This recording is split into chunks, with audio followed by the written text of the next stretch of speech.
Tonight's story is the one they left out of the myth. Everyone knows how Medusa's story ends. A hero, a sword, a severed head held high as a trophy. What almost no one tells you is that she saw it coming for 3 years. She heard the rumors drifting across the water long before Perseus ever set foot on her island. She could have fled. She could have hidden in the deepest cave on the coast, where no ship's lookout could ever spot her. She didn't. And tonight, I want to tell you why.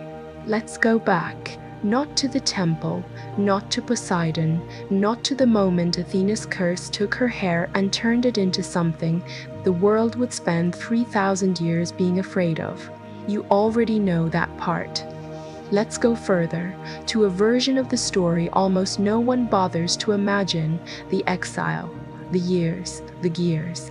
The quiet, unbearable stretch of time between the punishment and the ending, when Medusa was just a woman on a rock in the sea, trying to figure out how to keep living inside a body that had become a weapon she never asked for. The island wasn't much. A crescent of black volcanic stone somewhere past the edge of the map sailors trusted, ringed by cliffs too steep for most boats to approach safely, which of course was the point. Athena hadn't chosen it for scenery. She'd chosen it because it was the kind of place where a curse could be quarantined, where a monster could be quarantined, where a monster could be kept far enough from decent people that decent people could go on pretending monsters were something that happened to other places. Medusa's sisters came with her, Stheno and Euryale, the two of them immortal, untouched by the curse, entirely innocent of whatever it was the world thought Medusa had done to deserve this. They didn't have to follow her into exile. Nobody made them. They came because she was their sister, and because leaving her alone on a rock to rot inside her own reflection was never something either of them considered an option. This is the part of the story nobody tells you. That Medusa wasn't alone, that for 3 years she had 2 people who loved her enough to choose a barren island over freedom. If you remember nothing else from tonight, remember that, because it matters for what comes later. The first year was the hardest, and not for the reason you'd assume. It wasn't the isolation. It wasn't even the curse itself, though learning to live with a body that turned any careless glance into a tragedy took its own kind of brutal adjustment. She learned quickly to keep her eyes down, to warn fishing boats away with her voice alone, to never, ever let herself forget for even a moment what she'd become. No, the hardest part of the first year was smaller than that, and stranger, and more human. It was catching herself, again and again, waiting for someone to apologize. She kept waiting for Athena. At night, when Stheno and Euryale were asleep and the wind was the only sound on the island, Medusa used to lie awake constructing the apology in her head. Not because she thought it was coming, but because some stubborn, wounded part of her couldn't stop rehearsing it anyway.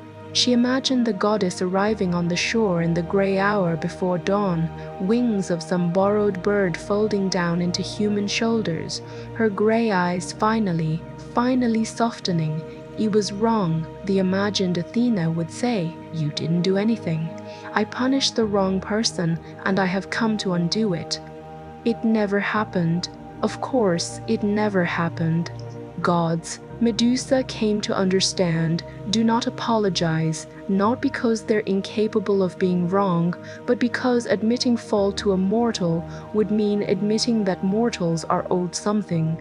And a goddess who'd built her entire identity around wisdom and justice could not survive that admission. So instead, the silence just continued, year after year, and somewhere in the second year, Medusa stopped rehearsing the apology. She simply accepted that it would never come. That is its own kind of grief.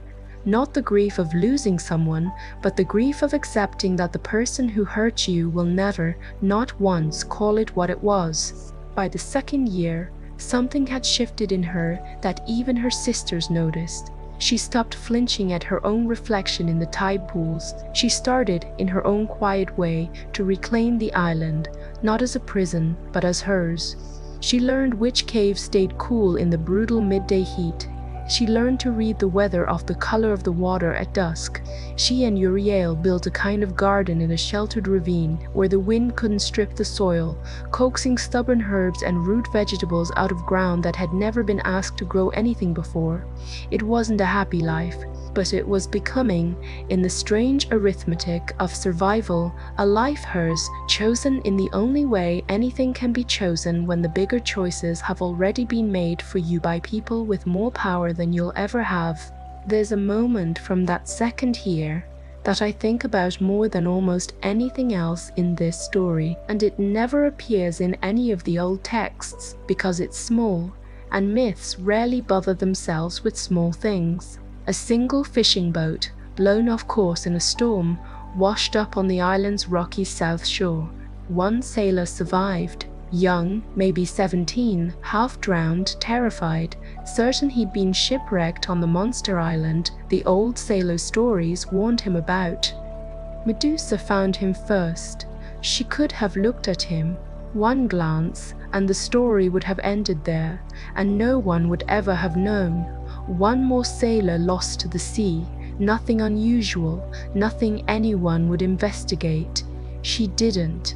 She kept her eyes fixed on the sand, on his feet, anywhere but his face, and she called out to him instead, told him where the fresh water was, told him which caves were dry, told him, voice steady, though her hands were shaking, that if he stayed low and didn't try to climb the eastern cliffs, the currents would carry a search party close enough to spot him within a few days. He asked her, eventually, hoarse and shaking, who she was. "Someone who isn't going to hurt you," she told him. "That's all you need to know." He never saw her face. He was rescued 4 days later, and the story he told when he got home, the one that actually survived, buried and warped in fragments of local folklore for a generation or two before it finally died out entirely, was of a voice on a cursed island that saved his life instead of ending it. Nobody believed him, of course. Why would they? Everyone knew what Medusa was. A story like his didn't fit the shape people needed her to have. That's who she'd become by the 3rd year, not the monster the myths would later flatten her into, something quieter and sadder, and in her own way, still fundamentally kind, even after everything that had been done to her. And then the rumors started reaching the island. Sailors talk. Even sailors who avoid the cursed waters near Medusa's shore still dock in the same ports, drink in the same taverns as sailors who don't, and so word travels slowly, in the way that word always traveled before anything faster than a ship existed. And the word that reached Medusa's island in the 3rd year of her exile was this: a king named Polydectes on the island of Seriphos had sent a young man to bring him the head of the Gorgon, a wedding gift, they said. A joke, really, a way to get rid of an inconvenient young hero by handing him a task everyone assumed was a death sentence. Stheno heard it first, from a passing merchant vessel that didn't know, or didn't care, that the woman listening from the rocks above the cove was the very Gorgon they were discussing. She came back to the cave. They shared and told Medusa everything, word for word, watching her sister's face for some reaction. Medusa didn't react the way Stheno expected. She didn't panic.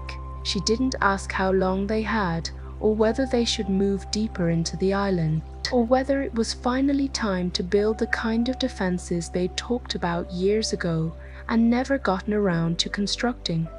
She just nodded, slowly, and said something that Stheno would remember for the rest of her long, immortal life. "I always knew someone would come eventually. I think I've just been waiting to find out who."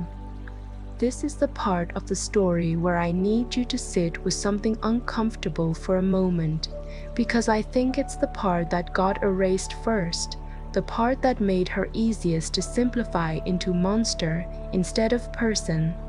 Medusa was not helpless. She had years, years, to plan an escape. She could have asked her sisters to fly her to some further, more remote island the gods hadn't marked on any map. She could have hidden in the deepest cave system on the coast, one that no hero, however determined, could have found without months of searching. She had every tool available to a person who wanted, above all else, to survive. She didn't use any of them. Why she stayed is the question the old texts never bothered to ask, because the old texts weren't interested in her as a person with reasons, only as an obstacle for a hero to overcome. But if you imagine her as a person, actually sit with what those 3 years must have done to someone, a different answer starts to take shape. By the 3rd year, Medusa had spent more time alone with her own thoughts than most people spend in an entire lifetime, and somewhere in that solitude, she'd arrived at a conclusion that I think is the real heart of this story. She was tired. Not tired the way you're tired after a hard day. Tired all the way down. The kind of exhaustion that comes from spending years bracing for a danger that never quite arrives, waiting for a punishment that had already happened to happen again in some new form. Every ship on the horizon, every unfamiliar sound at night, every year that passed without resolution had worn down something in her that even her own considerable strength couldn't fully protect. There's a conversation, imagined because no one could have recorded it, but consistent with everything we know of who she'd become by then, that I picture happening on the cliffs above the eastern cove, maybe a week before Perseus arrived. Uriel, always the more practical of the 2 sisters, pushing Medusa to reconsider. "We could still run," she might have said. "There's still time. We could take you somewhere he'd never think to look." And Medusa, looking at her to see that had taken everything from her and given her almost nothing back, might have answered something like this: "Run to where? Uriel, another island, another version of this same waiting. I have spent 3 years being afraid of a knock that hadn't come yet. I would rather know how the story ends than spend another 3 years flinching at every shadow on the water." That is not the voice of a monster waiting to be slain. That is the voice of someone who has run out of the specific kind of energy it takes to keep outrunning your own fate, and who has decided, instead, to meet it on her own terms, eyes open. However that phrase might apply to a woman who could never again afford to look anyone in the eye. Perseus arrived with the tools the gods had given him, a mirrored shield from Athena, so he'd never have to look at Medusa directly, and winged sandals from Hermes, so he could flee the moment the deed was done.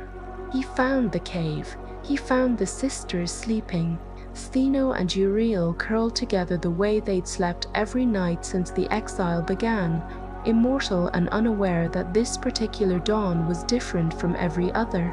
But Medusa was not asleep. This is the detail I think matters more than any other in the entire story, and it's one you won't find written anywhere, because no myth bothers to specify whether its monster was awake at the moment of its own death.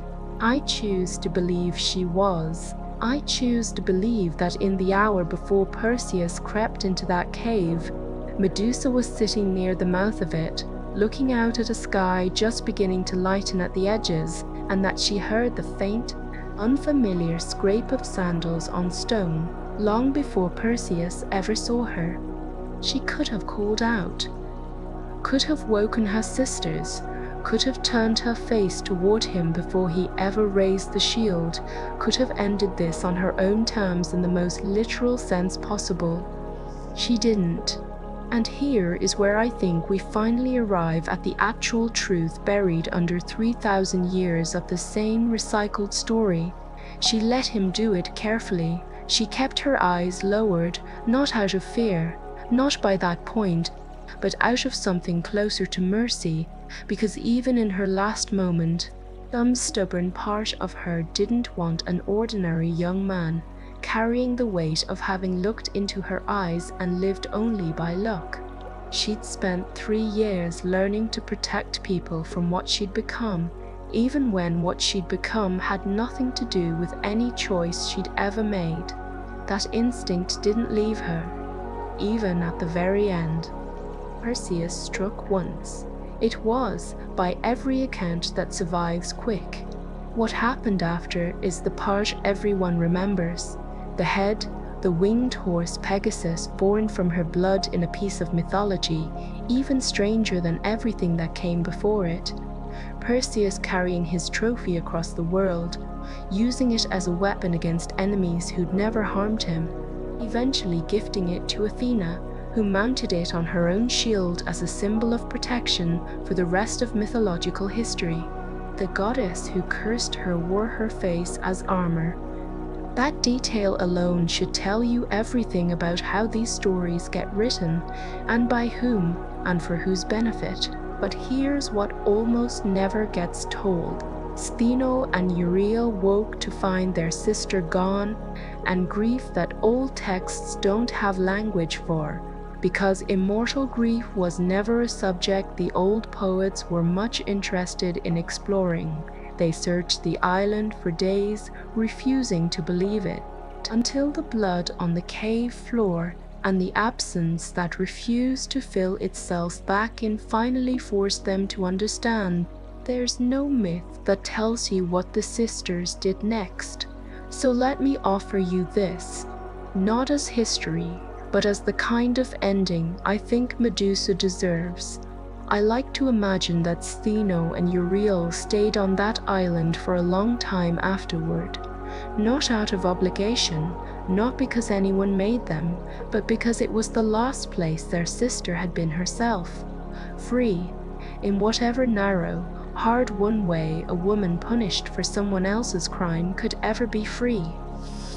I like to imagine they kept her garden growing in that sheltered ravine, out of something that wasn't quite superstition and wasn't quite memorial. Just two sisters, immortal and unwilling to let the last 3 years of someone they loved be erased as easily as her name had been twisted into a warning for children. So the next time you hear her name, in a video game, on a shield, carved into the corner of some building as an ornament meant to ward off evil, I want you to remember the actual ending. Not a monster, slain by a hero, deserving of whatever fate found her.